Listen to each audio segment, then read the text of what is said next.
கொச்சி வைப்பின் புனித செபஸ்டியன் தேவாலயத்தில் நடந்த உண்மை சம்பவம். ஆகஸ்ட் மாதம் 5ஆம் தேதி இந்த நற்கருணை அதிசயம் நடந்தது.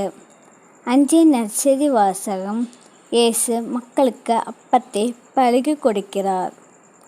அப்பத்தில் இயேசு உயிரோடு இருக்கிறார் என்பதை நமக்கு அடிக்கடி காண்பிக்கிறார். இதை ஆழமாக நம்புவோம். 9ஆம் வகுப்பு படிக்கும் ஒரு சிறுமிக்கு கடந்த 2 ஞாயிற்றுக்கிழமைகளில் இந்த அனுபவம் இருந்தது. அந்த பெண் நற்கருணை பெற்றவுடன் நாக்கில் சதையாகவும் இரத்தமாகவும் மாறியது. இரத்தப்போக்கு அதிகமாக இருந்ததால் அவளால் விழுங்க முடியவில்லை. அதனால் வெரபோடி பிஷப்பை அழைத்தார்கள். பிஷப் ஜோசப் காலத்திப்பரம்பில் மற்றும்